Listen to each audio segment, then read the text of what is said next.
Friend, आप सबका स्वागत है हमारे यूट्यूब चैनल पे। हम लोग यूपी डीएलएड सेकेंड सेमेस्टर की तैयारी कर रहे हैं और आज हम लोग जो पढ़ेंगे वो है विज्ञान।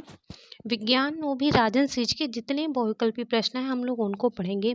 पवन सीरीज हम लोगों ने पढ़ लिया है, अग्रवाल सीरीज का हम लोगों ने पढ़ लिया है। आज हम लोग पढ़ेंगे राजन सीरीज के जितने भी ऑब्जेक्टिव क्वेश्चन हैं, मैं उनको कराऊंगी, एक ही वीडियो में कंप्लीट कराने की कोशिश करूँगी। और अगर आप चैनल पे नए हैं तो प्लीज़ लाइक शेयर सब्सक्राइब कर लीजिए। जैसा आप सब जानते हैं कि फर्स्ट सेमेस्टर थर्ड सेमेस्टर का रिज़ल्ट आ गया है। अधिक से अधिक बच्चों का बैक किस में लगा है? साइंस में, मैथ में और संस्कृत में। इन तीनों सब्जेक्ट में अधिकतर बच्चों का क्या लगा है? बैक लगा है। तो आपका फर्स्ट सेमेस्टर में तो बैक लगा ही है, तो कोशिश आप ये करिए कि सेकेंड सेमेस्टर में आपका बैक ना लगे, इसलिए आप अभी से ही पढ़ना स्टार्ट कर दीजिए। साइंस में बच्चों का 9 नंबर आ रहा है, 9 नंबर।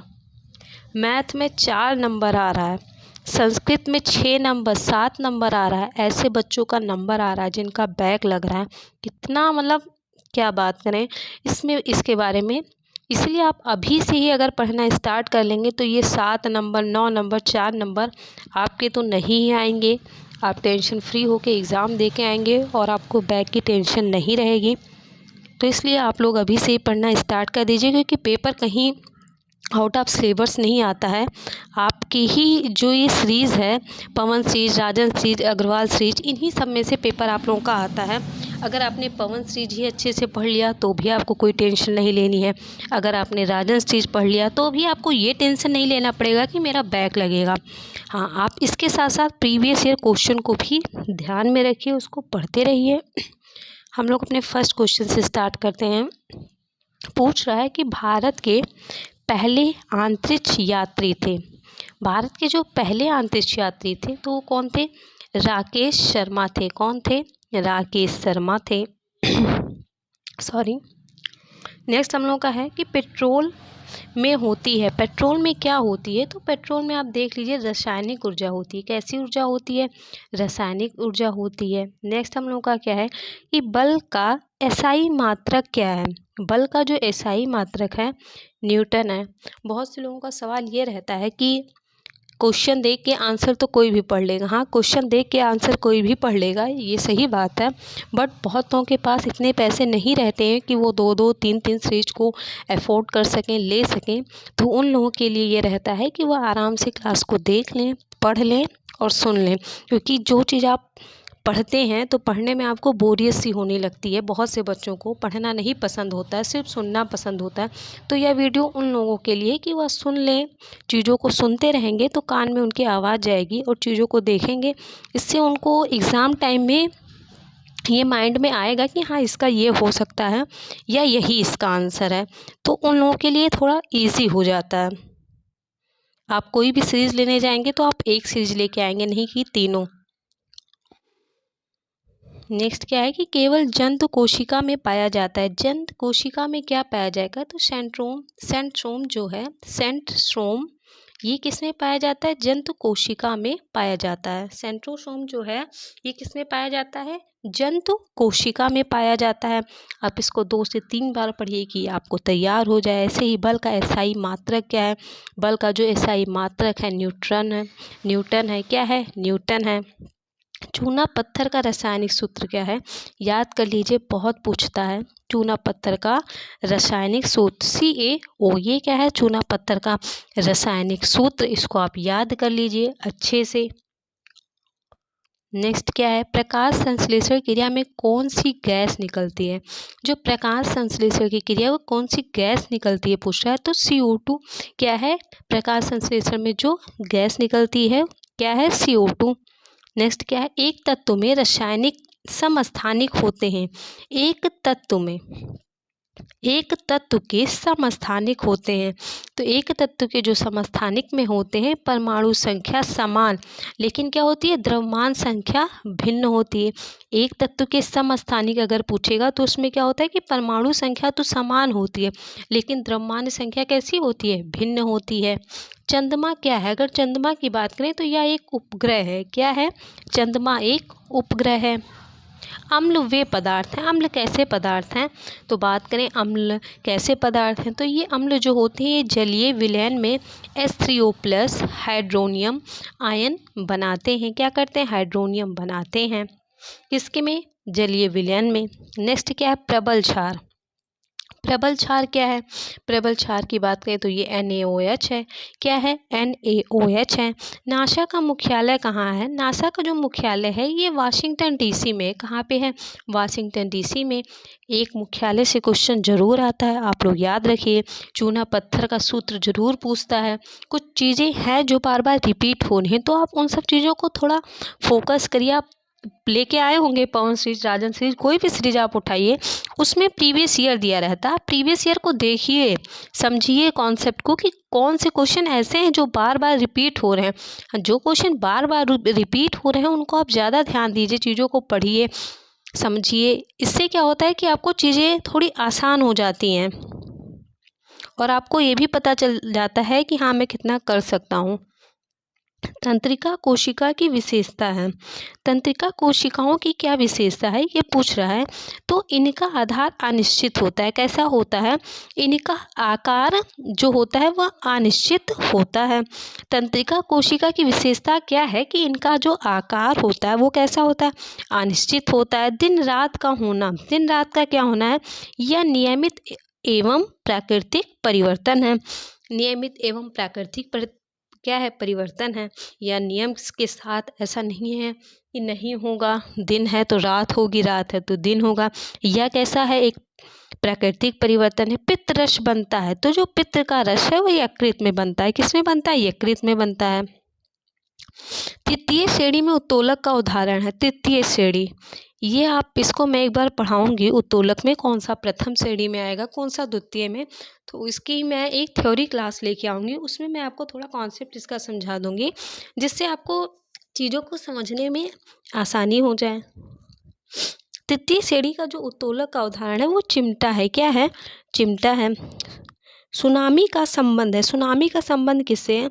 पानी के अंदर उत्पन्न लहर से है। किससे है? पानी के अंदर उत्पन्न लहर से है।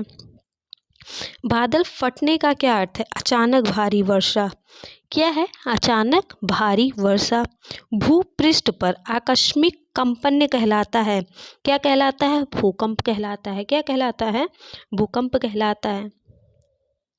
चक्रवात का आकार होता है, जो चक्रवात का आकार होता है वह अंडाकार होता है। कैसा होता है? अंडाकार होता है।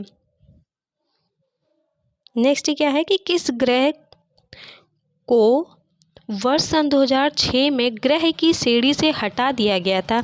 ये क्वेश्चन कई बार रिपीट हुआ, इसलिए आप इसको ध्यान रखिएगा। प्लेटो, इसी को क्या किया गया है? हटा दिया गया है। अधिकतम मांस खाने से होने वाला रोग क्या है? अधिकतम जो मांस खाते हैं उनको कौन सा रोग होता है? एंथ्रेक्स। ये कैसा रोग है? मांस खाने वाले जो ज़्यादा मांस खाते हैं उनको कैसा रोग हो जाता है? एंथ्रेक्स रोग हो जाता है। रसांकुर संरचना पाई जाती है, क्षुद्रांत में पाई जाती है। कहाँ पाई जाती है? क्षुद्रांत में पाई जाती है। आपदा प्रबंधन विधेयक संसद में कब प्रस्तुत किया गया था?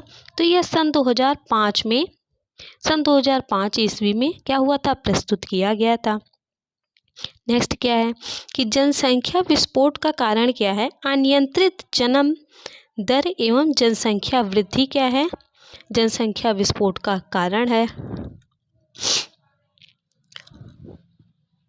नेक्स्ट क्या है कि सुनामी का निर्माण होता है। सुनामी का निर्माण कैसे होता है? तो पृथ्वी पर प्लेट खिसकने से क्या होता है? सुनामी का निर्माण होता है। जिन अम्लों में ऑक्सीजन तथा सल्फर नहीं होते हैं वे कहलाते हैं हाइड्रोसेट। क्या कहलाते हैं? हाइड्रोसेट। नेक्स्ट क्या है? जिन लवणों के जलीय विलयन एक ही प्रकार के धनायन एक ही प्रकार के ऋणायन होते हैं वे क्या कहलाते हैं?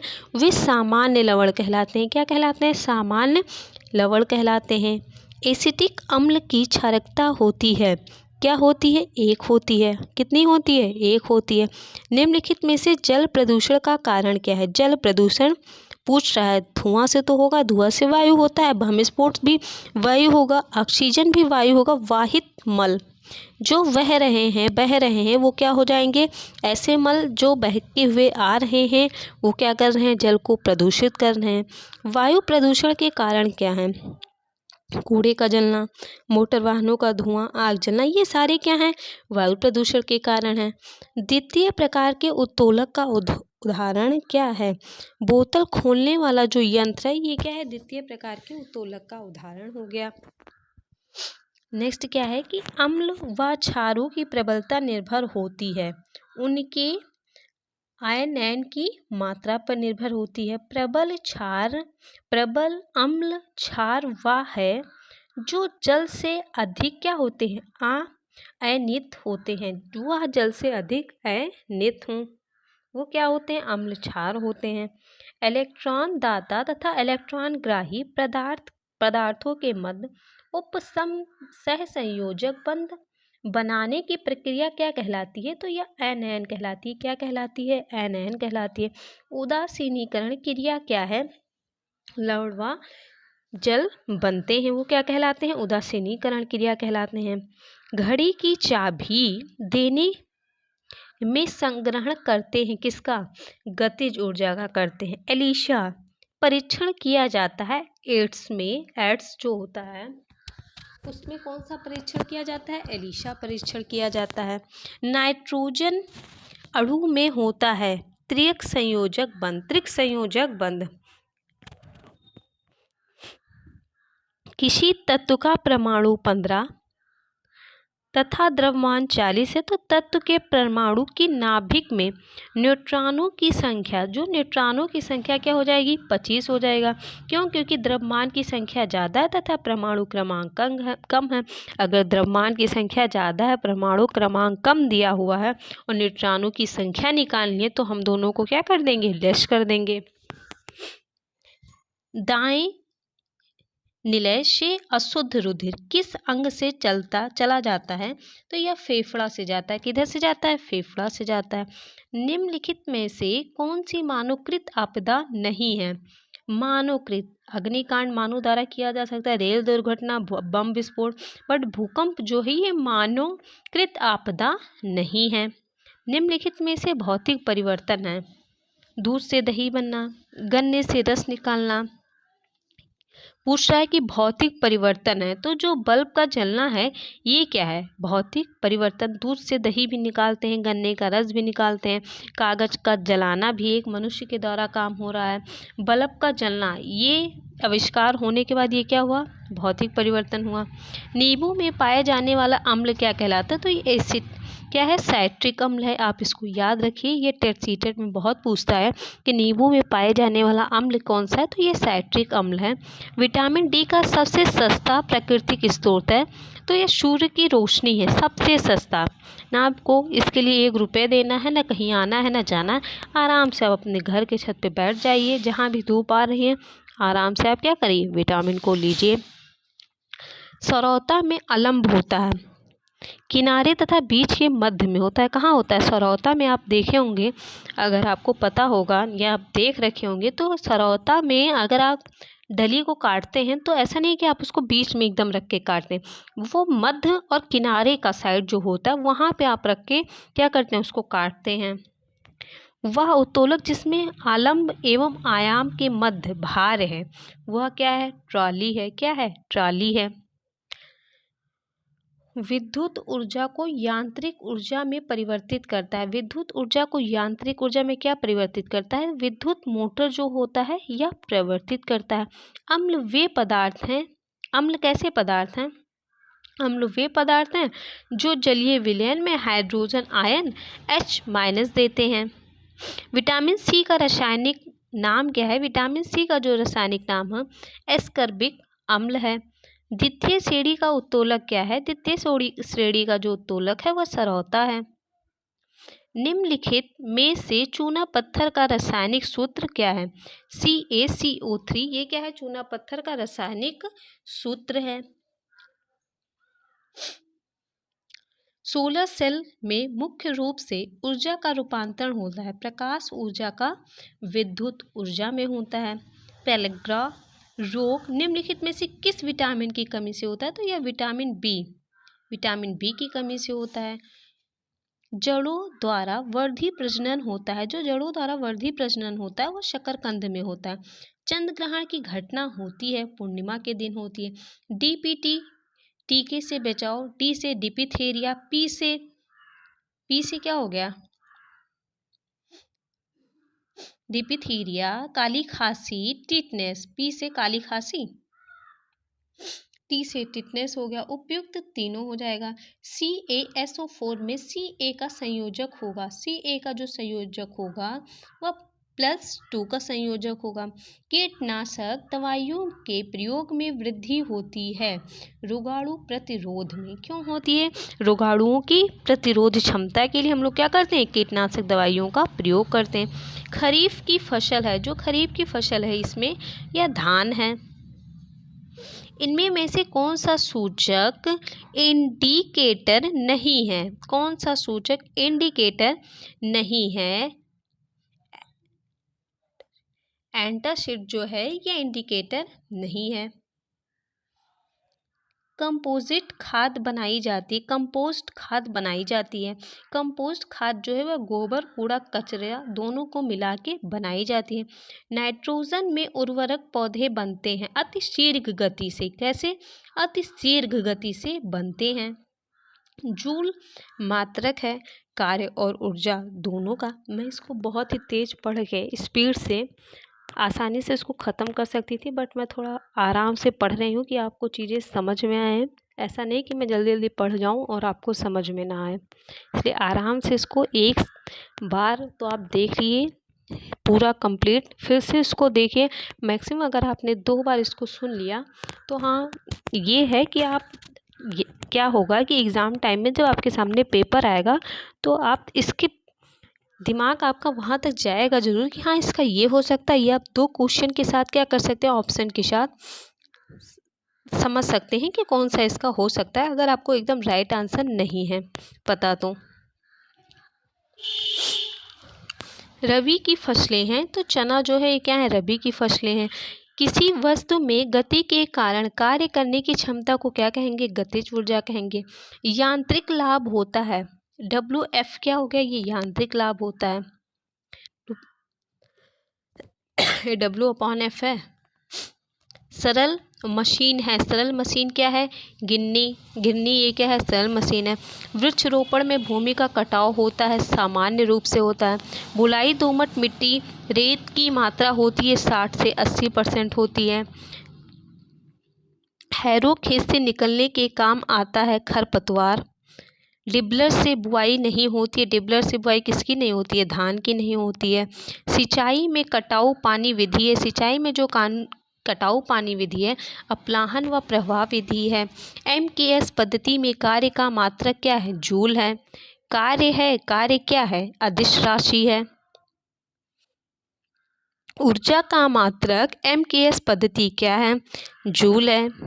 यांत्रिक ऊर्जा कितने प्रकार की होती है? यांत्रिक ऊर्जा 2 प्रकार की होती है। ऊर्जा का प्रमुख स्रोत क्या है? अगर ऊर्जा के प्रमुख स्रोत की बात करें तो सूर्य क्या हो गया? ऊर्जा का प्रमुख स्रोत हो गया। 1 जूल होता है, 1 जूल 1 न्यूटन इंटू 1 मीटर के बराबर होता है। नियमित खाद के प्रयोग से होती है क्या? उपज में वृद्धि होती है। चिमटा उदाहरण है तृतीय श्रेणी उत्तोलक का। पुनः प्राप्त होने वाला नवीकरणीय ऊर्जा का स्रोत क्या है? ज्वार भाटा की ऊर्जा। पुनः प्राप्त न होने वाले अनवीकरणीय ऊर्जा का स्रोत क्या है? कोयले की ऊर्जा। सौर ऊर्जा को सीधे विद्युत ऊर्जा में बदला जा सकता है सौर सेल द्वारा। जल में घुलनशील है। जल में घुलनशील क्या है? तो विटामिन B है। दांतों की मजबूती के लिए आवश्यक है। दांतों की मजबूती के लिए कैल्शियम तथा फास्फोरस क्या है? आवश्यक है। पैकेट का दूध संरक्षित किया जाता है। जो पैकेट का दूध है वह पाश्चीकरण द्वारा संरक्षित किया जाता है। परमाणु का समस्त द्रव्यमान निहित होता है किसमें? प्रोटॉन तथा न्यूट्रॉन में। किसी तत्व का परमाणु क्रमांक बराबर होता है उसके परमाणु में उपस्थित प्रोटॉनों की संख्या में उपस्थित होता है। निम्न में से सरल मशीन कौन सा है? पहिया, गिरनी, पेंच, ये सभी क्या है? सरल मशीन के उदाहरण हैं। सीढ़ी किस प्रकार का उत्तोलक है? तो सीढ़ी तृतीय प्रकार का उत्तोलक है। अमाशय में पाया जाने वाला एंजाइम क्या है? पेप्सिन है। कल अग्रवाल सीरीज में भी ये क्वेश्चन थे, पवन सीरीज आप पढ़िए, उसमें भी क्वेश्चन है। मतलब अगर आपने तीनों को अगर अच्छे से पढ़ लिया तो आपके जो 5 नंबर आते हैं ऑब्जेक्टिव के, ये 5 नंबर कहीं नहीं जाएंगे, 6 नंबर वेरी शॉर्ट के। अगर यही आपने अच्छे से कर लिया, ये 11 नंबर आपने अच्छे से कर लिया तो आपके बैक नहीं लगेंगे, क्योंकि अगर आपने यहाँ पे 11 कर लिया तो जो ये 14 नंबर बच्चे हैं, 14 में से तो आप 7 से 8 नंबर तो बड़े ही आराम से लेके आएंगे और आपका नंबर बन जाएगा 18-19 नंबर। 18-19 नंबर आप मैक्सिमम लाएंगे और ये 18-19 नंबर बहुत ही अच्छा स्कोर माना जाता है 25 में। शर्करा का विलयन शर्करा का नियमन करने में सहायक हार्मोन है। शर्करा का जो नियमन करने में जो सहायक हार्मोन है वो क्या है? इंसुलिन है। कैल्शियम तथा फास्फोरस के नियमन का कार्य करता है, क्या कार्य करता है? पैराथार्मोन कार्य करता है। निम्नलिखित में से कौन सा प्रतिवर्ती परिवर्तन है? मोम का पिघलना प्रतिवर्ती परिवर्तन है। निम्नलिखित में से कौन सा रासायनिक परिवर्तन है? अगर बात करें तो कागज का जलना रासायनिक परिवर्तन है। ज्वालामुखी का फूटना अनियमित परिवर्तन है। परमाणु के नाभिक में स्थित होता है, परमाणु के नाभिक में प्रोटॉन तथा न्यूट्रॉन स्थित होता है। निष्क्रिय गैस इलेक्ट्रॉन विन्यास है, किसका है? 2 और 8 का है। परमाणु द्रव्यमान तथा अंतरराष्ट्रीय मात्रक है, कार्बन 12 का है। कैल्शियम हाइड्रोक्साइड का जो सही सूत्र है CaOH2 का। बस इतने ही क्वेश्चन आपके किस में थे? राजन सीरीज में थे। आपने राजन को पढ़ लिया, पवन को पढ़ लिया, अग्रवाल को पढ़ लिया। अगर आप इन तीनों वीडियो को देख लीजिएगा, मैं डिस्क्रिप्शन में राजन और पवन और अग्रवाल की लिंक दे दूंगी। ये क्लास भी आपने देख लिया। अगर आप इन तीनों क्लास को देख लेंगे तो 5 नंबर का आपका ऑब्जेक्टिव तो तैयार ही होगा, साथ में आपके 6 नंबर के शॉर्ट भी तैयार होंगे। 3 वीडियो से अगर आपको 11 नंबर मिल रहे हैं मात्र 60 मिनट में, 60 से 70 मिनट में, तो आपका कुछ नहीं जा रहा है। अगर आप अभी ये 60-70 मिनट दे देंगे मुझे रोज़ के 1 घंटे, तो मैं गारंटी लेती हूँ कि आपका बैक तो नहीं लगेगा। बट अगर आप उसको ध्यान से चीज़ों को देखेंगे, समझेंगे, तभी। ऐसा नहीं कि आप क्लास लगा के रख दिए हैं और आप कुछ और ही कर रहे हैं, आपका ध्यान नहीं। हाँ, थोड़ा बहुत ध्यान दीजिए, चीज़ों को आपके कानों में पड़ना चाहिए। और अगर आप चैनल पे नए हैं तो प्लीज़ लाइक शेयर सब्सक्राइब ज़रूर करिए। अभी से पढ़ना स्टार्ट कर दीजिए कि आपका बैक ना लगे। धन्यवाद।